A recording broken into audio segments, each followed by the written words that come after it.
முருகனைப் பற்றிய அரிய தகவல்கள். முருகன் என்றால் அழகன் என்று பொருள். ஓம் எனும் பிரணவத்தின் வடிவமாக நின்றவன் முருகன். முருகன் அழித்த 6 பகைவர்கள் ஆணவம், கன்மம், குரோதம், லோபம், மதம், மாச்சரியம். முருகனை பூஜிப்பதற்கு சிறப்பு பெற்ற தலங்கள் ஆறுபடை வீடுகள்.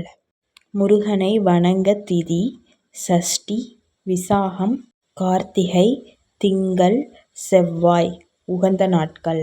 கந்தர் சஷ்டி திருவிழா வேதியர், சைவர், முனிவர் ஆகிய பெருமக்கள் கொண்டாடி வரும் பெருவிழா ஆகும்.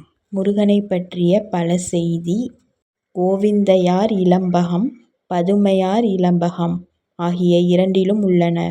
தமிழ் மண்ணில் முருகன் குறிஞ்சி நில கடவுள் என்றும், செந்நிற மேனியன், சேவற் கொடியோன், சூரியனுக்கு ஒப்பானவர் என்று பேசப்படுகின்றார்.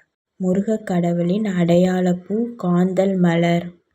அகநானூற்றில் முருகன் என்ற பெயர் பல இடங்களில் வருவதை காணலாம். அக்னி தேவனையும் சூரன் உடன்பிறப்பில் ஒன்றான சேவலையும் கொடியாக கொண்டவன் செந்தமிழ் முருகன்.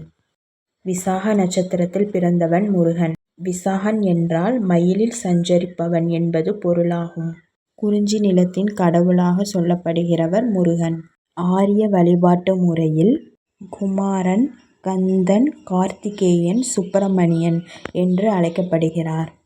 முருகனை வழிபட ஓம் சரவணபவ, குமாராய நம ஆகிய 2 திருமந்திரங்களும் உகந்தவையாகும். பிரம்மனை விடுவிக்க வந்த சிவபெருமானிடம் ஓம் எனும் பிரணவ பொருள் உணர்த்திய திருத்தலம் சுவாமிமலையாகும். முருகப்பெருமான் வில்லும் அம்பும் ஏந்தி காட்சியளிக்கின்ற இடம் திருவையாறு. முருகனை ஒரு முறையே வலம் வருதல் வேண்டும்.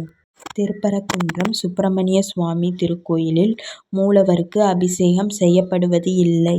காஞ்சியில் உள்ள குமரகோட்டத்தில் கந்தபுராணம் அரங்கேற்றம் செய்யப்பட்டது.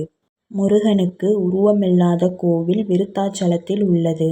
கந்தர் சஷ்டி கவசத்தை எழுதியவர் தேவராயன் ஆவார். உங்களுக்கு முருகனை பிடிக்கும்னா ஓம் சரவணபவன்னு கமெண்ட் செக்ஷனில் கமெண்ட் பண்ணுங்கள்.